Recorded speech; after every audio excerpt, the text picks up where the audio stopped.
Gray drifted to the perimeter, got lost in the shuffle, and made the Fever pay with an open three that barely touched the net.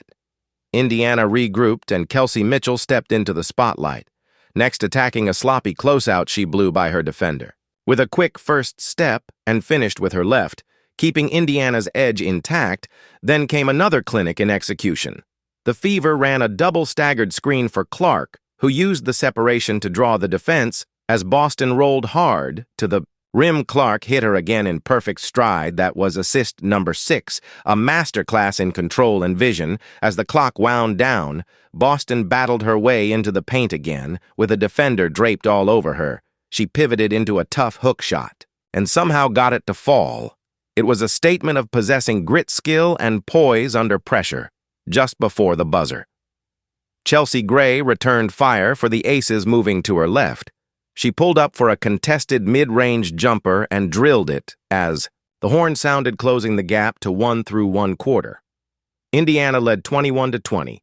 Caitlin Clark already had 6 assists, and the battle was fully underway. The second quarter opened with more of the same. Caitlin Clark orchestrating Aaliyah Boston.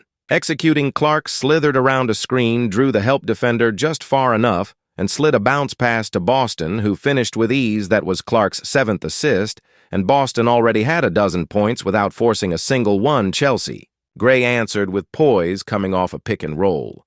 She paused just long enough to create space, then rose and knocked down a mid-range jumper going right.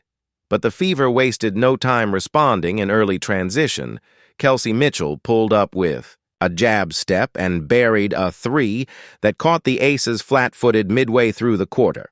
Clark finally called her own number. She beat her defender off the dribble, attacking with pace, and scooped in a layup on the left side with her right hand. It was her first basket of the game, but it reminded everyone that she wasn't just here to pass. The Aces struck back when Gray poked the ball loose and tipped it to Kirsten Bell, who found Deisha Evans wide open for a 3, but Indiana's control didn't waver. They ran another double stagger, and Clark once again hit Boston with a perfect bounce pass on the roll. Her 8th assist. Boston now had 14, and there was no sign of slowing down. On the next possession, they fed Boston again this time. In the post, she faced up calmly and knocked down a mid-range jumper like it was a routine drill. Moments later, Sydney Coulson pushed the pace in transition and hit Mitchell for another clean finish, adding to the Fever's rhythm. But